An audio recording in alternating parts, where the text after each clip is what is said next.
Two twin girls were laughing and playing after a happy day at school when they suddenly noticed a man in his 40s collapse nearby. Everyone else ignored him, but the girls rushed over, helped him up, and were stunned to learn he hadn't eaten in 3 days. Moved by his situation, they used all of their savings to buy him a meal. But as they listened to his story, they uncovered a shocking truth, and what they chose to do next will surprise you. Before we dive in this story, let us know where you're watching from. We love to hear your thought. The afternoon sun painted long shadows across Maple Street as Emma and Olivia walked side by side, their matching backpacks swaying with each step. Twin sisters, 7 years old, identical down to the small freckle beneath their left eyes. But anyone who knew them could tell them apart. Emma walked with her chin up, always scanning ahead. Olivia kept her eyes down, watching her feet, counting cracks in the sidewalk. 12, 13, 14, Olivia murmured. "You're gonna trip doing that," Emma said. "I never trip. You tripped yesterday. That was different." There was a rock. Behind them, maintaining a respectful distance of about 20 feet, walked Marcus, their father's security detail. Not in a black suit like in the movies, just jeans and a polo shirt, earpiece barely visible. He'd been with the family for 3 years now. The girls barely noticed him anymore, which was exactly how he preferred it. The elementary school sat at the end of Maple, a brick building with a green playground that had seen better days. As they approached the front gate, Emma noticed a man standing near the pickup area, middle-aged, maybe 45, wearing a jacket that had been washed too many times and jeans with a patch on one knee. He stood straight, shoulders back, watching the children emerge from the school building. "That's Dylan's dad," Olivia said quietly. Emma looked. She knew Dylan. Everyone knew Dylan, the boy who pulled hair, the boy who knocked books out of hands, the boy who laughed when other kids cried. She'd watched him trip a smaller kid just last week, then walk away like nothing happened. The man's face changed when a boy emerged from the school. Dylan, 9 years old, taller than most kids his age, with that same hard look in his eyes he always had. He walked toward his father with his head down, not making eye contact. "Hey bud," the man said. His voice carried warmth, hope. "How was your day?" Dylan shrugged. "Fine. You hungry?" "I thought maybe we could." I said fine. The boy walked past his father without slowing down. The man stood there for a moment, that hopeful expression crumbling into something else, something that hurt to look at. Then he turned to follow his son. He made it 3 steps before his legs gave out. It wasn't dramatic. No cry, no sound. His knees simply buckled, and he went down, catching himself on one hand, breathing hard. Emma moved without thinking. Later she wouldn't remember making the decision. She just ran. "Mister," her backpack hit the ground behind her. "Mister, are you okay?" Olivia was right behind her sister, always right behind her. Marcus started moving too, speaking quietly into his earpiece. The man tried to push himself up. His face had gone pale, sweat on his forehead despite the cool October air. I'm fine. His voice came out thin. "Just stood up too fast." "You're not fine," Emma said. She was small, 7 years old, but she knelt beside this grown man without hesitation. "When did you eat last?" The question seemed to startle him. His eyes met hers and she saw something in them she didn't have words for yet. Shame maybe, or fear. "I'm okay, sweetheart. Really, you don't need to." "When?" Olivia's voice softer than her sister's but just as firm. The man looked at these 2 little girls kneeling beside him, looked at the concern on their faces, genuine and pure. Something in his expression broke. "Yesterday," he whispered. "Yesterday morning." Dylan had stopped walking. He stood 20 feet away, frozen, staring at his father on the ground. On his face was an expression too complicated for a 9-year-old to be wearing. Embarrassment, anger, and underneath it all, something that might have been fear. "Come on," Emma said, taking the man's arm. "There's a diner 2 blocks that way." "No, I can't."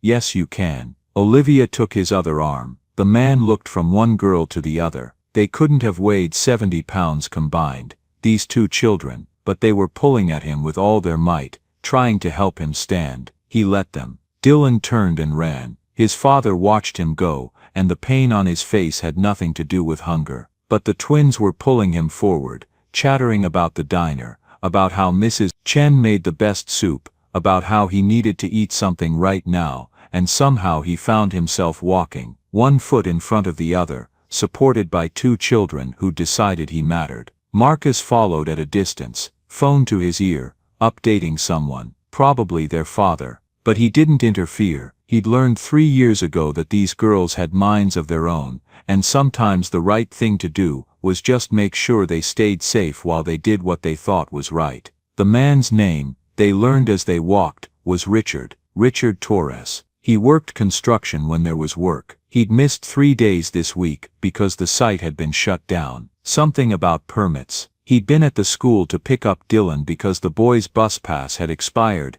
and Richard hadn't been able to renew it yet. He told them these things in fragments, between heavy breaths, as they made their way down Maple Street toward Chen's diner. The girls listened. They didn't judge, they just listened, and held his arms and made sure he didn't fall. When they reached the diner, Miss Chen took one look at Richard, and pointed to a booth by the window. No questions, just pointed. Some things didn't need explaining. Richard collapsed into the seat, head down, breathing like he'd run a mile. Emma and Olivia slid into the booth across from him. Marcus took a table near the door, giving them space but staying close. "I can't pay for this," Richard said quietly. "I can't let you." "We have money," Emma said. "Your parents' money." "Our money," Olivia corrected. "Our allowance. We've been saving." "For what?" The girls looked at each other. Emma shrugged. "We didn't know yet. I guess for this." Mrs. Chen appeared with a glass of water, which Richard drank in 4 long swallows. She refilled it without a word, and left a menu. "The soup," Emma said. "And the sandwich. The big one." Richard opened his mouth to protest. "Please," Olivia said, just one word, but she said it in a way that made it impossible to refuse. He closed his mouth, nodded. When Mrs. Chen came back, the girls ordered for him, using their own small voices to make sure he got enough food. Soup and a sandwich, and water and coffee, and Emma insisted, a slice of pie. "You need to eat," she said, with the absolute certainty that only a 7-year-old can muster. Richard sat there in that booth, looking at these two children who just spent their saved allowance on a stranger, and something in his chest felt like it was cracking open. When the food came, he ate slowly at first, then faster, and the girls sat across from him in silence, watching him come back to life one bite at a time. Outside, the October sun continued its descent, painting the world in shades of gold and amber, and in a small diner on Maple Street, 2 little girls learned that sometimes saving someone is as simple as refusing to walk away. The soup came first, chicken and rice, steam rising in small clouds. Mrs. Chen set it down in front of Richard, with a gentleness that suggested she'd seen this before. Men who came in looking like they'd forgotten what hunger felt like, until it was eating them from the inside. Richard stared at the bowl, his hands were shaking. "It's okay," Emma said. "Nobody's watching." But he was still frozen, spoon hovering over the bowl, and Olivia understood what Emma didn't yet. It wasn't about being watched, it was about accepting help from children. About hitting a bottom so low that 7-year-olds had to save you. "My mom used to say," Olivia spoke quietly, "that food tastes better when you share it with people who care." Richard's eyes lifted to meet hers. "Your mom sounds wise." "She died," Emma said, matter-of-factly. 2 years ago. "I'm sorry." "It's okay." "Well, it's not okay, but we're okay." Emma paused. "Eat your soup, before it gets cold." That made him smile, just a little. He lifted the spoon and took a bite, then another, then he was eating steadily, and the girls watched the color return to his face, watched the shaking in his hands subside. The sandwich arrived, turkey and cheese with tomato and lettuce, cut diagonally, with chips on the side. Richard looked at it like he couldn't quite believe it was real. "I work," he said suddenly, like he needed them to know. I work hard. Every day there's work, I'm there first." "We know," Olivia said. "I got laid off 3 months ago, from the factory, 22 years, and then I found the construction work, but it's not steady, and Dylan, he needs things, for school, books and supplies, and he wants to play soccer, and the cleats alone cost." He stopped, shook his head. "Sorry. You don't need to hear this." "It's okay," Emma said. It's not okay. Richard set down his sandwich. You're children. You should be worrying about homework and friends and not feeding grown men who can't take care of themselves. Are you a grown man who can't take care of himself? Olivia asked. The question hung in the air. No, Richard said finally. No, I take care of myself fine.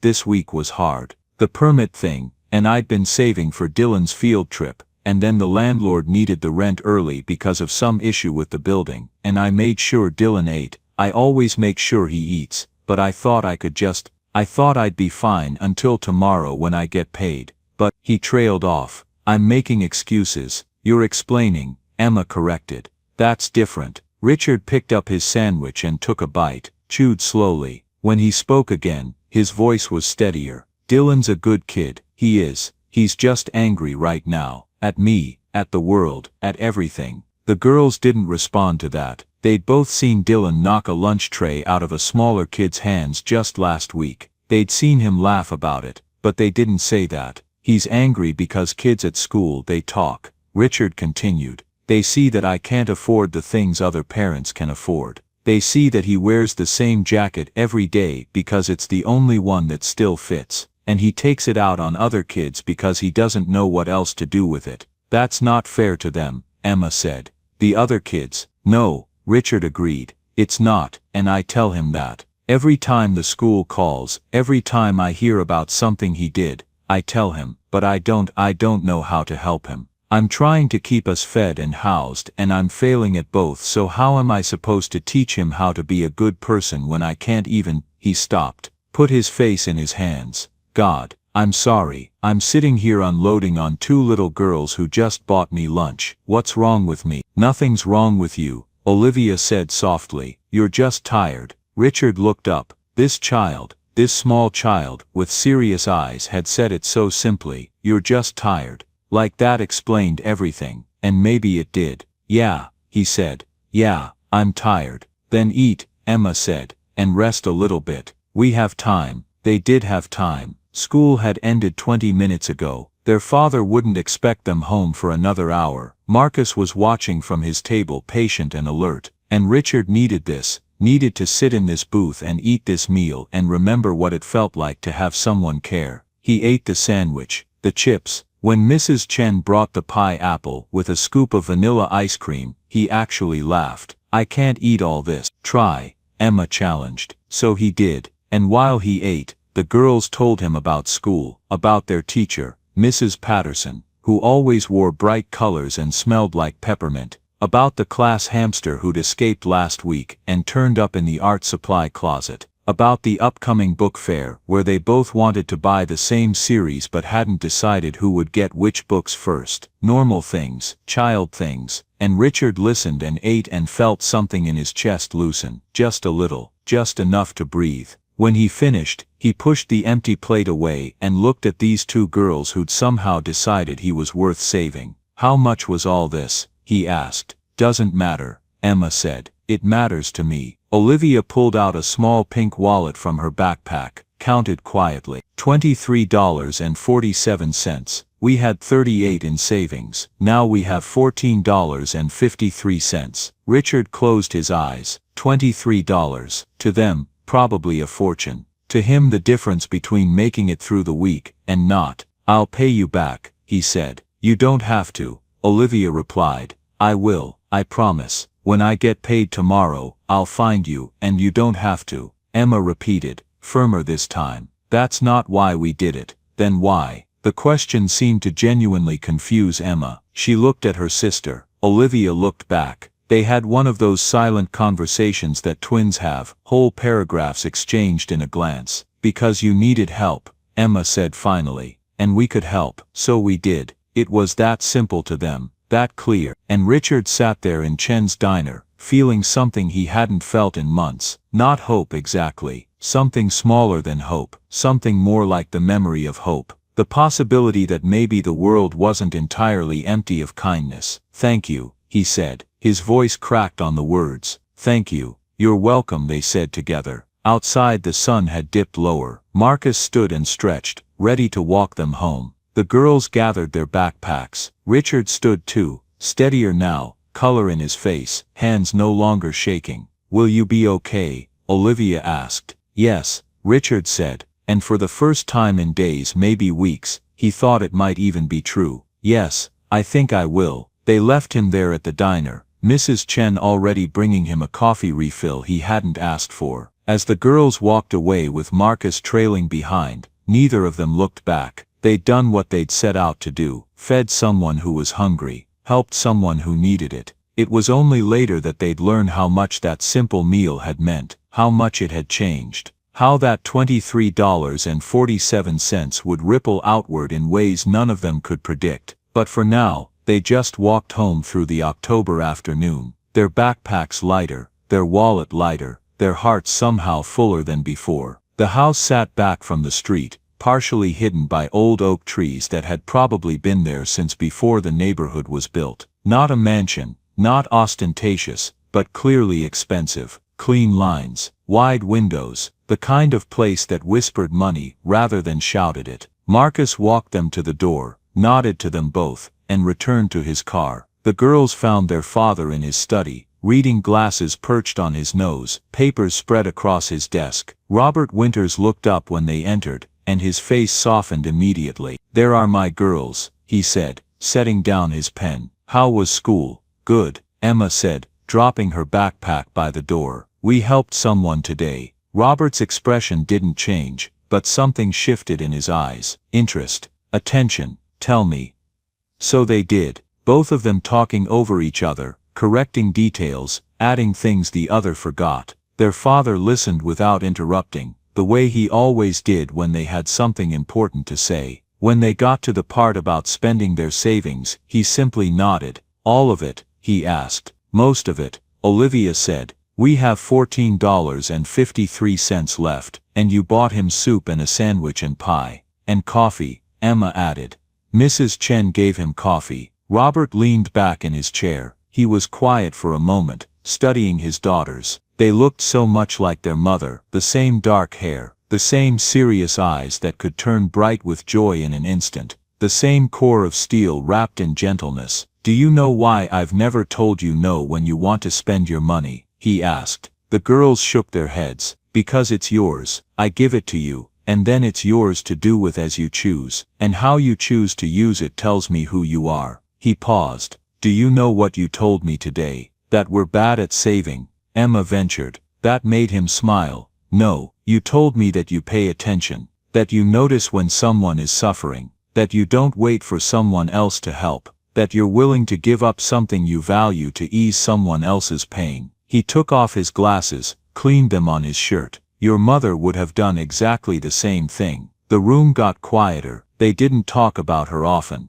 not because it was forbidden, but because it still hurt. Even 2 years later, it hurt. She would have, Olivia asked, without hesitation. Robert set his glasses on the desk. I ever tell you about the winter before you two were born? They shook their heads. She was 8 months pregnant, huge, uncomfortable. It was snowing, and we were coming out of a restaurant, and there was a woman on the corner, older, thin coat, holding a sign asking for help. Your mother stopped. I said we should keep going. It was cold. She should get home. You know what she did? What? Emma asked. She walked right up to that woman, took off her own coat, her warm expensive winter coat that I'd bought her for Christmas, and put it around the woman's shoulders. Then she gave her every bit of cash in her purse, about $80, and she stood there in the snow in just her sweater, talking to this woman, asking her name, asking if she had a place to stay. He shook his head at the memory.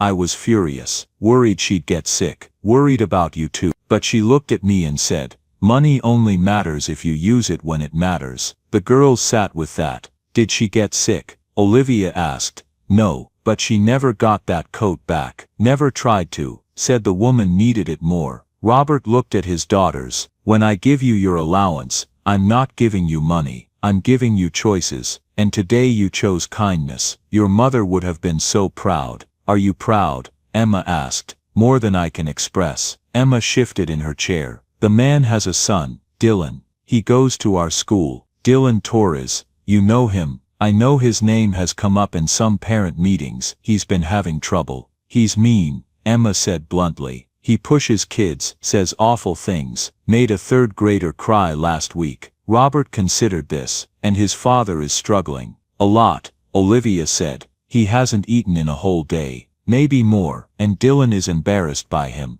You could see it on his face. Hurt people, Robert said quietly. That doesn't excuse it, but it explains it.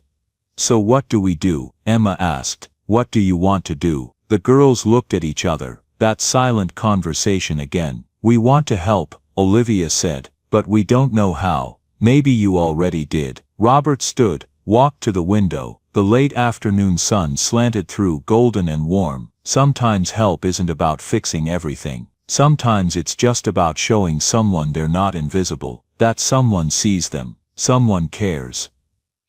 He turned back to his daughters. You did that today. You saw a man who needed help, and you helped him. You didn't look away. You didn't pretend you didn't notice. You acted. That matters more than you know. But what about tomorrow? Emma asked. What about next week? He'll be hungry again. They'll still be poor. Dylan will still be angry. Probably, Robert admitted, but today for this afternoon, that man wasn't alone. Today he remembered that kindness exists. Sometimes that's enough to get someone through to tomorrow, and tomorrow they might remember it again, and the day after that, and maybe eventually they find their way through to something better. He walked back to his desk, sat down, looked at his girls with an expression that was proud and sad and hopeful all at once. I'm not going to tell you what to do next, he said, but I will tell you this. Whatever you decide, whatever you choose to do or not do, make sure it's something your mother would be proud of. Make sure when you lie down at night, you can live with the choice you made. Can you do that? They nodded. Good. He picked up his pen again. Now go wash up for dinner. And Emma? Yeah, your mother would have bought the pie too. Emma grinned. Olivia smiled. They left their father in his study surrounded by papers and memories and went to wash their hands before dinner. Behind them Robert Winters sat in the quiet, thinking about his wife. About the coat she'd given away. About the daughters she'd left behind who were growing into women she would have been proud to know. Money only matters if you use it when it matters. She'd been right about that. Right about so many things. And now their daughters were learning the same lessons, making the same choices, becoming the same kind of people. He hoped she could see them somehow. Hoped she knew. Outside the October sun sank lower and the world moved forward into evening, and in a quiet house on a tree-lined street 2 little girls learned that sometimes being good was its own reward. The school cafeteria smelled like old coffee and dry erase markers. Rows of tables normally filled with children eating lunch now held parents sitting in small clusters, some in business attire, having come straight from work, others in casual clothes looking tired. Thursday night parent meetings were mandatory twice a year, and everyone was here, even the parents who clearly wanted to be anywhere else. Emma and Olivia sat with their father near the back. Robert had brought a notebook, though Emma suspected he wouldn't take notes. He never did at these things. He just listened. Mrs. Patterson stood at the front, going through the agenda. Standardized testing. The upcoming book fair. The new recycling program. Parents nodded along, some checking their phones discreetly under the table. Then the door opened. Richard Torres walked in. Emma saw him first. Nudged Olivia. Their father noticed their reaction and looked up. Richard moved quietly along the back wall, trying not to draw attention. He'd cleaned up since the afternoon at the diner. Shaved, hair combed, wearing what was probably his best shirt, though it was wrinkled like it had been sitting in a drawer for a while. He found a seat near the corner, sitting alone, and kept his eyes forward. Across the room, Emma could see Dylan, sitting with a group of other kids in the designated student section, laughing at something on another boy's phone. He hadn't seen his father come in yet. Mrs. Patterson continued talking. Parent volunteer opportunities. The winter concert. Emma tried to pay attention but kept glancing at Richard. He sat very still, hands folded on the table in front of him, looking like he was trying to take up as little space as possible. Then Dylan saw him. The boy went rigid. The laughter died on his face. He stared at his father with an expression Emma couldn't quite read. Anger, yes, but also something else. Something that looked almost like panic. One of the boys next to Dylan followed his gaze, saw Richard, whispered something to the kid next to him. That kid looked, whispered to another, like a wave moving through the student section, kids turning to look at the man sitting alone in the corner. Some of the parents noticed, started looking too. Richard's face remained impassive, but Emma saw his jaw tighten, saw his hands grip each other a little harder. Dylan stood up, walked over to his father. The cafeteria had gone quieter, though Mrs. Patterson kept talking at the front, oblivious. "What are you doing here?" Dylan's voice carried across the room. Not quite yelling, but loud enough, harsh enough. Richard looked up at his son. "It's parent night. I'm your parent. You don't need to be here." "Yes, I do." "No." Dylan's face was flushed. "You really don't, just go home." "Dylan, I mean it. Everyone's looking at you. I don't care if they're well, I care." Dylan's voice cracked. "I care that you showed up here in that shirt with your resent." He stopped, seemed to realize the whole room was watching now. Even Mrs. Patterson had gone quiet. Richard stood slowly. He was taller than his son, but somehow he looked smaller. "I worked a full day, I cleaned up as best I could. This is the best shirt I have, and I'm sorry if it embarrasses you, but I have a right to be here." "A right?" Dylan laughed, but there was no humor in it. "You can't even afford to buy me new shoes, but you have a right to show up here and make me look." "Dylan." Richard's voice was quiet but firm. "That's enough. It's not enough. It's never enough. Nothing is ever enough." Dylan was shaking now. "You know what kids say about me. You know what they call me. The poor kid. The kid whose dad works construction. The kid who wears the same clothes every week. And you just keep making it worse by showing up, and I show up because I'm your father. Some father." The words came out cold, vicious. "Mom left because she couldn't stand being poor, and I don't blame her." The cafeteria was completely silent now. Richard's face went pale. For a long moment he said nothing, just stood there, absorbing the hit. When he spoke, his voice was barely above a whisper. "Your mother left because she was sick, because she struggled with things I didn't know how to help with. And every day I wish I'd done better, been better, so maybe she'd still be here." He paused. "But I'm here. I've always been here, and I'm sorry I can't give you everything you want, but I give you everything I have." Dylan's eyes were wet. He blinked hard. "I don't want what you have. I don't want any of this." He turned and walked out of the cafeteria. The door swung shut behind him with a bang that echoed. Richard stood there for a moment longer. Every eye in the room was on him. He looked around slowly, meeting no one's gaze, then sat back down, stared at the table in front of him. Mrs. Patterson cleared her throat. Let's take a 5-minute break." Parents started talking in low voices, some sympathetic, some judgmental, some just uncomfortable. Emma could hear fragments. "So inappropriate. That poor man, the boy needs discipline. What kind of father?" Olivia grabbed Emma's hand under the table, squeezed tight. Emma squeezed back. Robert was watching Richard. The man still sat alone, hands folded, looking at nothing. After a moment, Robert stood. "Stay here," he told his daughters. He walked across the cafeteria. Parents watched him. He didn't care. He pulled out the chair next to Richard and sat down. "That was hard," Robert said quietly. Richard didn't look at him. "I shouldn't have come. You had every right to come."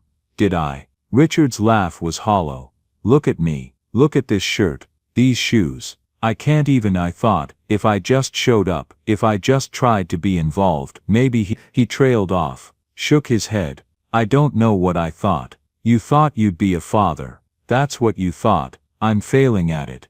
You're here. That's not failing." Richard finally looked at Robert, really looked at him, saw the expensive watch, the tailored shirt, the kind of quiet wealth that Richard would never have. "Easy for you to say," Richard said, not unkindly. "You can afford to be a good father. Money doesn't make you a good father. Being here makes you a good father." "He's ashamed of me. He's 9 years old and angry at the world." "That's not about you. That's about him not knowing how to process everything he's feeling. He said his mother left because she couldn't stand being poor." Robert was quiet for a moment. "Is that true?" "No. She left because she was depressed. Because she had demons I didn't see until it was too late. She left because she thought we'd be better off without her, which was the depression talking, but she believed it. Richard's voice was thick. She didn't leave because of money. She left because she was sick. But Dylan doesn't remember that. Or he doesn't want to remember it. Easier to blame me. To blame our situation. I'm sorry. Yeah, me too. They sat there together. Two fathers, separated by everything except the fact that they both loved their children, and didn't always know how to help them. Emma watched from across the room. Watched her father sit with this man who'd been too hungry to stand a few days ago. Watched him offer the kind of solidarity that didn't require words. Then she stood up. Olivia whispered, "What are you doing?" Something Mom would do. She walked to the front of the cafeteria. Mrs. Patterson saw her coming and frowned slightly. "Emma honey, we're on break." "I know, I need to say something. When everyone comes back, it's important. This really isn't the time for please." Emma looked up at her teacher with those serious eyes that sometimes made adults forget she was only 7. "It's about Dylan. And his dad. And the truth." Mrs. Patterson studied her for a long moment, then nodded. "All right. When everyone sits back down." The break ended. Parents filtered back to their seats. Dylan hadn't returned. Richard still sat with Robert, looking like he was contemplating leaving. Mrs. Patterson called the meeting back to order. "Before we continue, one of our students has asked to share something. Emma Winters." Emma walked to the front. Every eye in the room turned to her. She felt her heart beating fast but kept her breathing steady. Olivia had followed her, standing slightly behind. Support without words. "Most of you know Dylan Torres," Emma began. Her voice was small but clear. "He's not a nice kid. He pushes people. Says mean things. Made my friend Sophie cry last week because he said her drawing was stupid." Some parents nodded. Others frowned, wondering where this was going. "But 3 days ago my sister and I saw something." Emma pulled out her phone, small, pink, given to her for emergencies. "We were leaving school and we saw Dylan's dad fall down. Not trip, not slip, just fall. Because he was so hungry he couldn't stand up anymore." She held up the phone. On the screen was a photo, shaky, taken quickly but clear enough. Richard on his knees on the sidewalk. The girls kneeling beside him. The timestamp showed 3:30 in the afternoon, 3 days ago. He hadn't eaten in a whole day. Emma continued, "Maybe more, and you know why. Because he was saving money to buy Dylan cleats for soccer, and to pay rent early because the landlord needed it, and to save for a field trip. He was hungry because he made sure his son got to eat first. Every time." The room was silent. "We took him to Mrs. Chen's diner. We used all our savings to buy him food. $23.47. And he cried when we paid because he was so ashamed that children had to help him. But he ate. And while he ate, he told us about how hard he works, how much he loves Dylan, how he's trying so hard to give his son a good life even though everything keeps going wrong." Emma looked at Richard. He was staring at her, eyes wide. "Tonight Dylan said awful things to his dad. In front of everyone. He said his mom left because they were poor. He said his dad embarrasses him. But you know what I think?" Emma turned back to the room. "I think Dylan is angry because he's scared. Scared that his dad is working so hard he's going to get hurt. Scared that they don't have enough. Scared that people like you," she gestured at the parents, "are judging them." Olivia stepped forward. "And maybe they are. Maybe you all are. But Dylan's dad is here tonight because he cares. He showed up in his best shirt even though he knew people might look at him funny. He sat here and let his son yell at him in front of everyone. And he didn't leave. He's still here." Emma looked at Richard again. "That's what a good father does. He shows up even when it's hard. Even when he's hungry. Even when his son is mean to him. He shows up." She turned back to the parents. "So maybe instead of judging, maybe some of you could help. Maybe someone here has extra work, or knows someone who's hiring, or has clothes their kids outgrew that they could give to Dylan. Or maybe you could just stop looking at them like they're less than you." The silence in the cafeteria was absolute. Emma walked back to her seat. Olivia followed. They sat down next to their father, who looked at them with an expression that was equal parts shocked and immensely proud. Richard sat frozen in his chair. Several parents were looking at him now, not with judgment, but with something else. Something that might have been shame, or empathy, or both. A woman Emma didn't recognize stood up. "I run a contracting business. We're always looking for reliable workers. If you're interested, we should talk." A man raised his hand. "My son plays soccer too. We have extra equipment, cleats, shin guards, all that stuff. He's outgrown most of it." Another parent stood. "I work in HR at the hospital. We have openings, benefits, steady hours. If you want, I can get you an interview." One by one parents stood, offered help, offered jobs, clothes, connections. The very people who'd been judging him minutes ago were now trying to help him. Richard sat there, overwhelmed as the offers kept coming. Mrs. Patterson wiped her eyes. Robert put his hand on Richard's shoulder, squeezed once, and Emma and Olivia sat in their seats, holding hands, watching the world change because two 7-year-old girls had decided that the truth mattered more than being quiet. When the meeting finally ended, Richard came over to them. His eyes were red. "Thank you," he said. His voice broke on the words. "Thank you, you're welcome," Emma said. "We just told them what happened," Olivia added. "You did more than that." Richard knelt down so he was eye level with them. "You saw me, really saw me, not what I don't have, not what I can't give my son, just me. And you decided I was worth helping." He took a shaky breath. "Nobody's done that in a long time." "Well, they should have," Emma said simply. Richard laughed, actually laughed. Then he stood and shook hands with Robert. "Your daughters are remarkable." "I know," Robert said. "They get it from their mother." Richard nodded, shook hands with a few more parents, collected business cards and phone numbers and promises of help. And when he finally left the cafeteria, he walked differently. Head up, shoulders back. Like maybe the world wasn't quite as heavy as it had been an hour ago. Emma and Olivia walked out with their father. The October night was cool and clear. "You two did something very brave tonight," Robert said. "We just told the truth," Emma replied. "Sometimes the truth is the bravest thing you can tell." He looked at both of them. "Your mother would have been proud. I know I am." They drove home through quiet streets, and in the back seat, two little girls sat close together, satisfied that they'd done something that mattered. They didn't know yet that the story wasn't over. That sometimes helping someone doesn't fix everything. That sometimes it just buys time. They didn't know that in a few weeks everything would fall apart again, and this time, it would be worse. But for tonight they'd done what they could. And for tonight, that was enough. Dylan came back to school on Monday. Emma saw him in the hallway, before first bell. He was standing by his locker, alone, staring at nothing. The usual crowd of boys who followed him around weren't there. He looked smaller somehow, quieter. She walked past him without saying anything. He didn't look up. At lunch, Sophie Chen, the girl Dylan had made cry the week before, dropped her tray. Food went everywhere. Chocolate milk spreading across the floor. Kids laughed. The kind of laugh that makes the person who fell feel even smaller. Emma waited for Dylan to say something. To make a joke, to make it worse. He stood up, walked over to Sophie, and started picking up the pieces of her tray. "It's okay," he said quietly. "Happens to everyone." Sophie stared at him like he'd grown a second head, but she didn't say anything.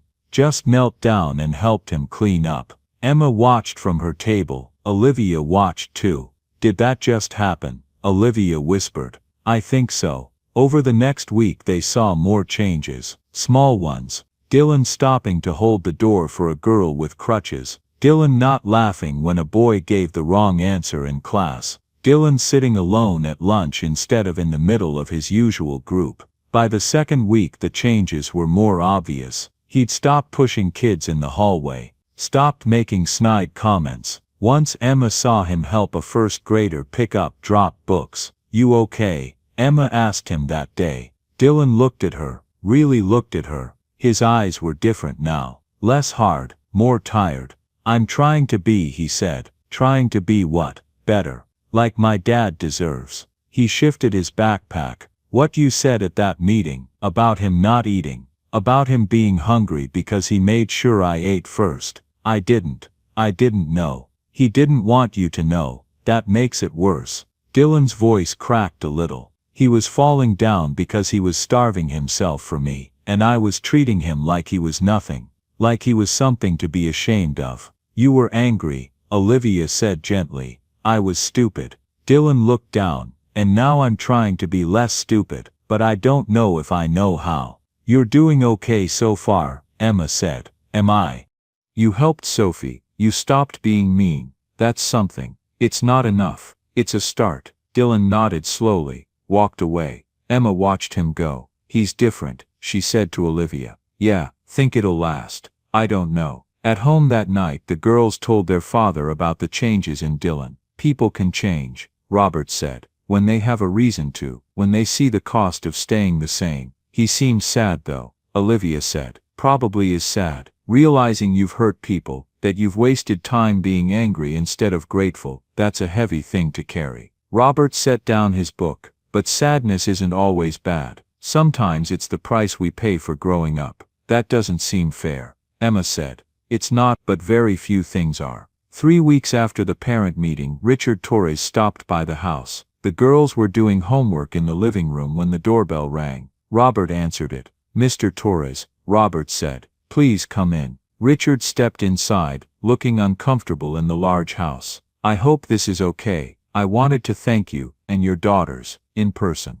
Emma and Olivia came to the doorway. You already thanked us, Emma said. I know, but things have changed. Richard smiled. It was the first time Emma had seen him really smile. That woman from the parent meeting, Mrs. Hendricks, she hired me, full-time, with benefits, better pay than I was making before I got laid off. And the people with the soccer equipment, they gave Dylan enough stuff to play for 3 seasons. And the hospital interview. I didn't take that job because this one was better, but they offered. Multiple people offered. That's wonderful, Robert said. It is, and it's because of what your daughters did. Standing up there and telling everyone the truth. Making people see me as a person instead of just, he trailed off, shook his head. Anyway, I wanted you to know it worked. Things are better. Dylan and I we're talking more, really talking. He's trying so hard to be better, and I'm trying to show him it's okay to struggle, that I love him no matter what, and it's not perfect, but it's better. I'm glad, Emma said. Me too. Richard reached into his pocket, pulled out an envelope. This is for you too. It's the $23.47 you spent on me, plus interest. I calculated it at 5%, which seemed fair. You don't have to, Olivia started. I do. You gave when you didn't have to. Now I'm giving back. Please. The girls looked at their father. He nodded. They took the envelope. Thank you, Emma said. No, thank you. Richard shook Robert's hand. Thank you for raising them right. Thank you for teaching them to see people, to care. The world needs more of that. The world needs more people like you, Robert replied, who keep showing up even when it's hard. Richard left a few minutes later. The girls opened the envelope. Inside was $25, the extra money for interest. We should save it, Olivia said. For what? I don't know yet, but something. They put it in their pink wallet, put the wallet in their shared drawer, and they didn't think about it again for a while, because they thought the story was over, thought that Richard was doing better, Dylan was changing, everything was going to be fine now. They didn't know that fine was temporary. That jobs could be lost, that health could fail, that the universe didn't care how hard you tried, or how much you'd already suffered. They didn't know that in 3 weeks, Richard would collapse at work, that the doctors would find something wrong, something that had been growing quietly for months, maybe years, hidden beneath his struggle to survive. They didn't know that all the help, all the kindness, all the changes wouldn't be enough to stop what was coming. But for now they believed in happy endings, and maybe that was okay. Maybe children should believe in happy endings while they still could, because the world would teach them differently soon enough. The phone call came on a Tuesday. Robert was at work when his cell rang. Unknown number. He almost didn't answer, but something made him pick up. Mr. Winters, this is Sarah Hendricks. We met at the school parent meeting. Yes, of course. Is everything all right? It's Richard Torres. He collapsed at the job site today. They took him to County General. He's asking for your daughters. I know that's strange, but he was very insistent. He said they'd want to know. Robert went still. How bad? I don't know. The paramedics took him about an hour ago. I thought you should know. Thank you for calling. Robert hung up, sat at his desk for a long moment, then he called the girls' school, pulled them out early, picked them up himself. Dad? Emma climbed into the car. What's wrong? Richard Torres is in the hospital. I thought you might want to see him. The drive to County General took 20 minutes. It was the public hospital, the one that took everyone, the one that was always crowded and understaffed and running on fumes. Robert had never been inside. His family used the private hospital on the other side of town. The parking lot was full. They parked in the back and walked through automatic doors into a waiting room filled with people, some bleeding, some coughing, all waiting. The fluorescent lights hummed overhead, too bright and somehow not bright enough. A harried woman at the desk looked up when they approached. We're here to see Richard Torres, Robert said. He was brought in earlier today. The woman typed on her computer.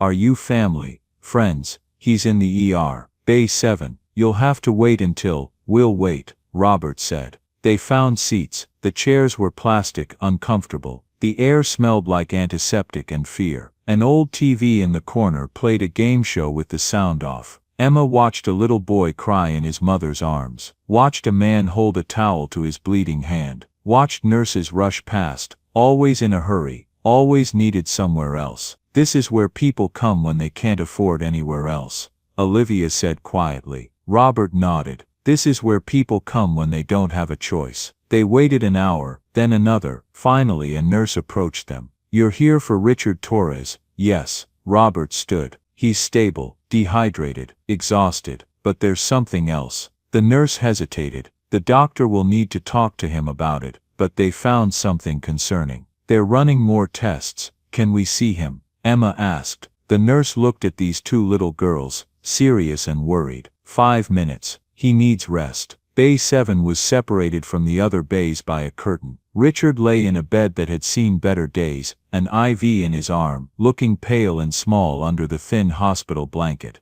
Dylan sat in a chair next to the bed. The boy looked up when they entered. His eyes were red. Hey, Richard said weakly. You came. Of course we came, Emma said. You didn't have to. I wanted you to know that you helped, that it mattered. He coughed, winced. Even if it wasn't enough. What do you mean? Olivia asked. Richard glanced at Dylan. The doctors found something during the scans. A mass in my pancreas. They won't know for sure until they do more tests. But, he trailed off. But it's bad, Dylan said flatly. That's what they're not saying. It's bad. We don't know that yet, Richard said. Yes, we do. Dylan's voice was hard, defensive, the way people get when they're terrified. You've been sick for months. That's why you couldn't eat. That's why you were so tired. And I was yelling at you about being embarrassing and you were literally dying. And Dylan, Richard reached for his son's hand. Stop. I can't stop.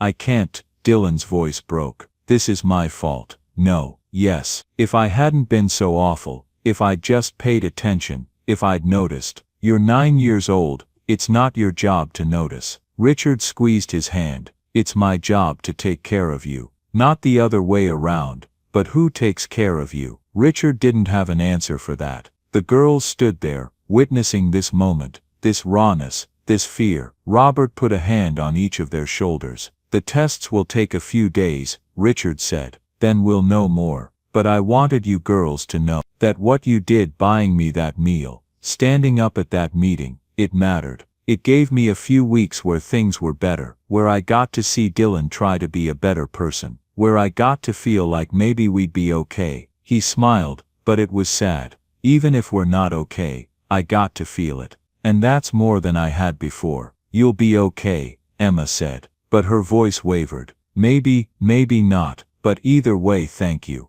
The nurse appeared at the curtain. Time's up. They left Richard there with Dylan, walked back through the crowded ER, through the waiting room full of people who couldn't afford better, back out into the October afternoon. In the parking lot, Robert stopped, looked at his daughters. This isn't fair, Emma said. Her voice was angry. He was trying so hard. He got the job. He was eating. Dylan was being better. Why is this happening? I don't know, Robert said honestly. Sometimes there's no reason. Sometimes bad things happen to good people, and there's nothing we can do to stop it. That's not good enough, Emma said. No, Robert agreed. It's not. But it's the truth. They drove home in silence. That night, Emma and Olivia lay in their beds, unable to sleep. What if he dies? Olivia whispered. He won't. But what if he does? Emma didn't answer, because she didn't know. Because for the first time in her 7 years she was learning that wanting something to be okay wasn't enough to make it okay. Downstairs, Robert sat in his study staring at nothing, thinking about Richard Torres, about Dylan,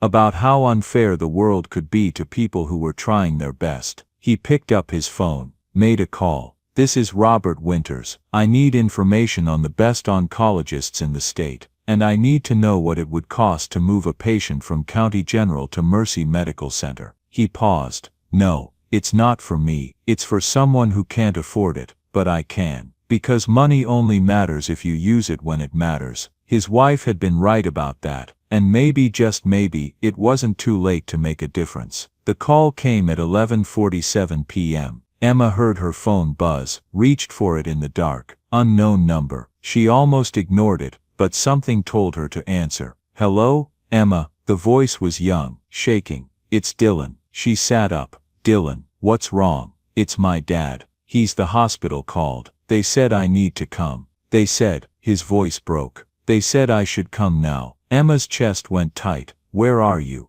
Home. But I don't have a ride, and the buses aren't running, and I can't call anyone, and I don't know what to do, and I'm scared. And Dylan. Emma's voice was steady, even though her hands were shaking. Where's your home? What's the address? He told her. She wrote it down on the notepad by her bed. Stay there. We're coming. She hung up, ran to her father's room, knocked hard. Robert opened the door, already alert. Former military training never left. What's wrong? Dylan's dad. The hospital called. We need to get Dylan there right now. Robert didn't ask questions. Just grabbed his keys and wallet. Get your sister. 2 minutes. They were in the car in 90 seconds. Dylan's apartment building was on the other side of town. Old brick peeling paint, a flickering streetlight out front. Robert pulled up to the curb, and Dylan was already outside, standing under the dying light, looking very small and very young, and very scared. He climbed into the back seat, didn't say anything,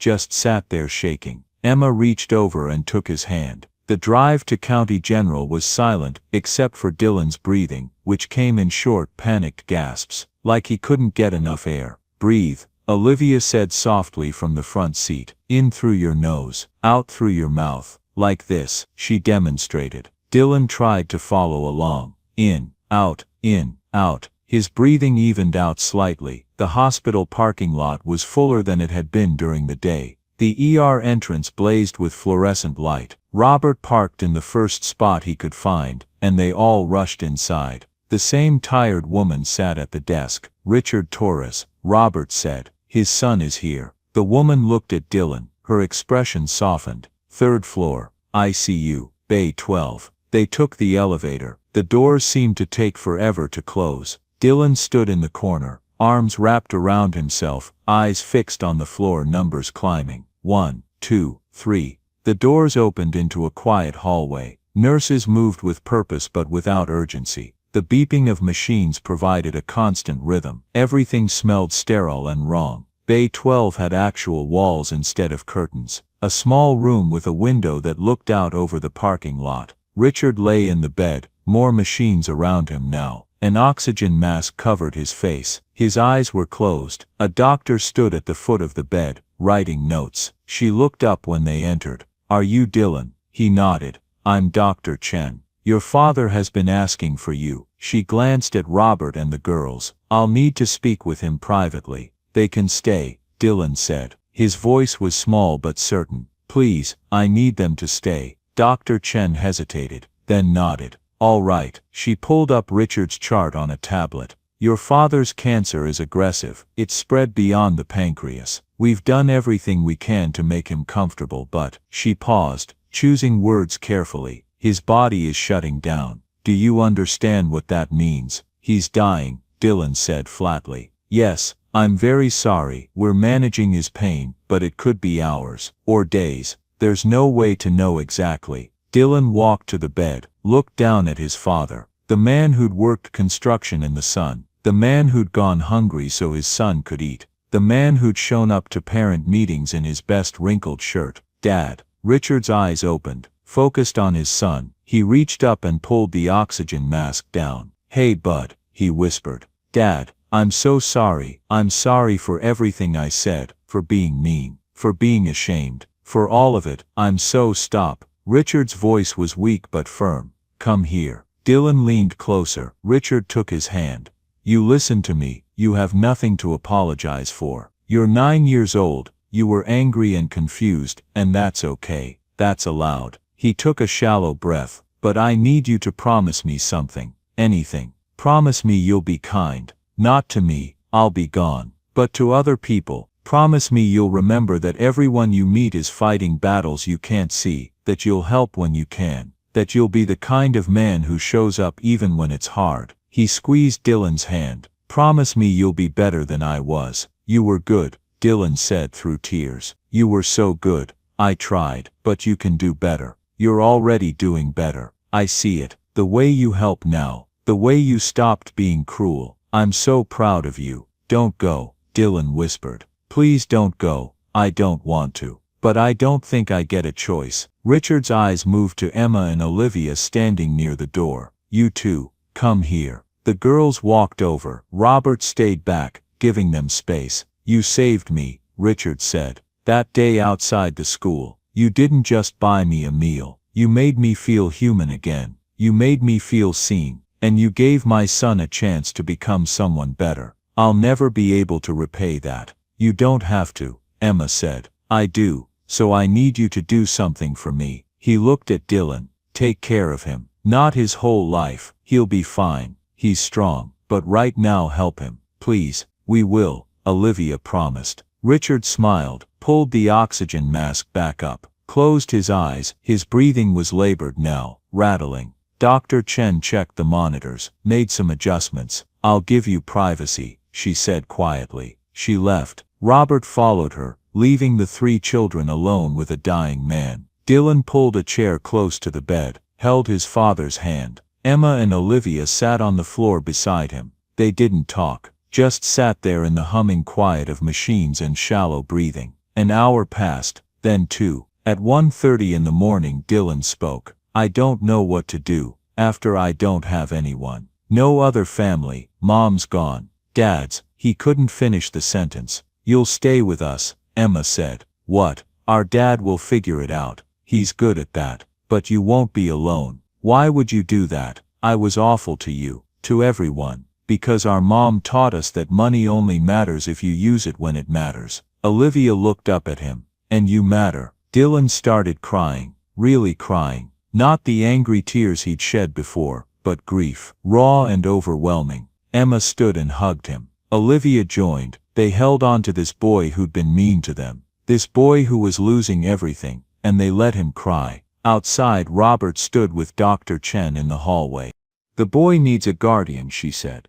Do you know if there's family? There's no one, Robert said. But there's me. You're willing to take responsibility for him. I am. Mr. Winters, that's a generous offer, but the system doesn't work that fast. There will be foster care, court hearings. It could take months. Then I'll hire lawyers. I'll expedite everything. That boy will not go into the system if I can help it. Dr. Chen studied him. Why? You don't even know him. No, but my daughters do, and they've decided he matters. That's good enough for me. She nodded slowly. All right, I'll note in the file that you've offered guardianship. It might help. Thank you. Robert walked back to the room, looked through the window at his daughters holding this grieving boy, watched them be kind when they had every reason not to be. His wife would have been proud. He was proud. Inside, Richard's breathing grew shallower. Dylan held his hand tighter. I love you, Dad, he whispered. I love you so much. Richard's eyes opened one last time, found his son's face, smiled, mouthed something that looked like I know. Then he closed his eyes. The monitor showed his heartbeat slowing, slower, slower. And at 2:17 in the morning on a Tuesday in October, Richard Torres stopped fighting. His hand went still in his son's. His chest stopped rising. The machines made a single constant tone. Dylan screamed. Emma held him. Olivia held him. Robert came in and held them all. And in a small room in a crowded hospital, a boy became an orphan and 2 girls learned that sometimes kindness isn't enough to stop the world from breaking. But they kept holding on anyway. Because that's what you do. You hold on. Even when it hurts. Especially when it hurts. You hold on. The funeral was on Saturday. Small. Just a handful of people from the construction site, Mrs. Hendricks, a few parents from school who felt guilty they hadn't done more. Emma and Olivia came with their father. Dylan sat in the front row wearing a suit Robert had bought him, staring at the closed casket. The service was brief. A priest who'd never met Richard said generic words about heaven and peace. People who barely knew him said he was a hard worker, a good man. No one mentioned that he'd died at 46, that he'd spent his last years struggling to survive, that he'd gone hungry so his son could eat. No one except Emma. When the priest asked if anyone else wanted to speak, she stood up. Robert touched her arm. You don't have to. I know. She walked to the front, looked at the small gathering, at Dylan in his new suit, at the casket that held a man who'd mattered. Richard Torres fell down outside our school, she said. Her voice was steady. And we helped him stand up. That's all we did. We bought him a meal and told people the truth about him. And he thanked us like we'd given him the world. Because to him maybe we had. She paused. He told us before he died that we made him feel human, that we made him feel seen. But he had it backwards. He made us see that people are struggling all around us, that suffering doesn't make noise, that someone can be dying right in front of you and you won't notice unless you're actually looking. She looked directly at the parents in attendance. He asked us to take care of Dylan, and we said yes. Not because we're heroes, not because we're better than anyone, but because when someone asks you for help, and you can give it, you do. You don't make them beg. You don't make them prove they deserve it. You just help. She sat down. The service ended. People filed past the casket, offered condolences to Dylan that felt hollow because what could you say to a 9-year-old who'd lost everything?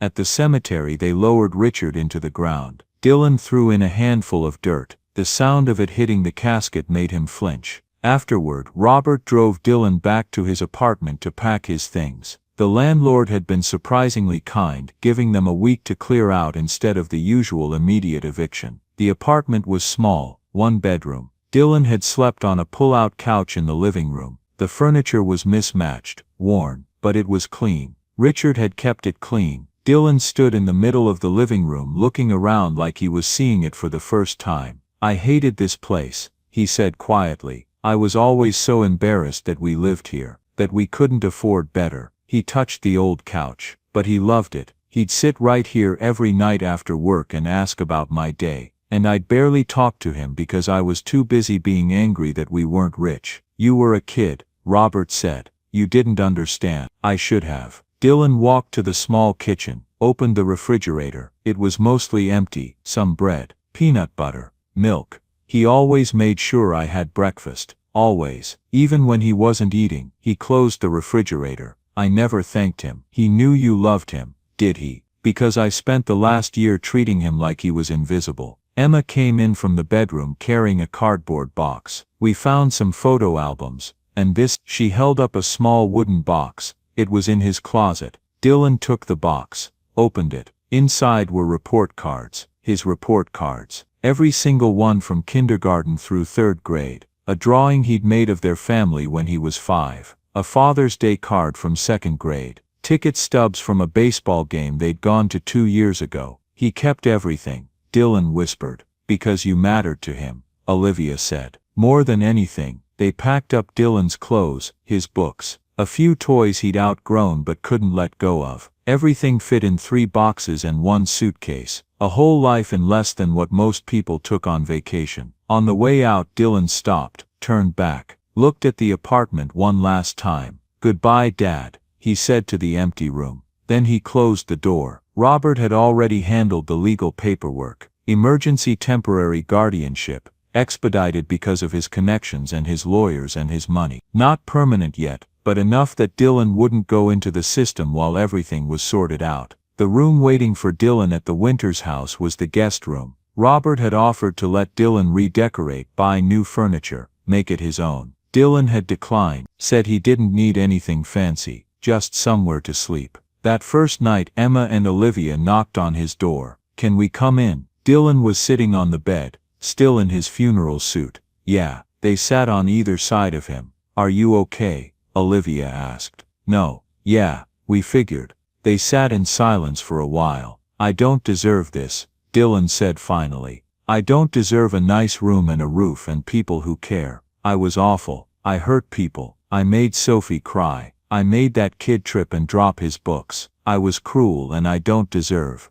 "Stop," Emma interrupted. "You don't get to decide what you deserve. You just get to decide what you do next. What if I don't know what to do next? Then you figure it out. With help." Olivia took his hand. "That's what our dad does. He helps people figure it out, and we'll help you too." "Why?" "Because that's what our mom would have done. And because your dad asked us to. And because," Emma paused, "because everyone deserves a second chance. Even people who've been mean." Dylan started crying again. Not the loud breaking sobs from the hospital. Quieter, sadder. The kind of crying that happens when you're too tired to scream. The girls sat with him until he fell asleep, still in his suit, curled on top of the covers. They covered him with a blanket and turned off the light. Downstairs, Robert was on the phone with his lawyer. "I don't care how much it costs. I want full custody. I want him to have stability, and I want a trust set up for his college, his living expenses, everything he'll need." He paused. "Yes, I'm sure.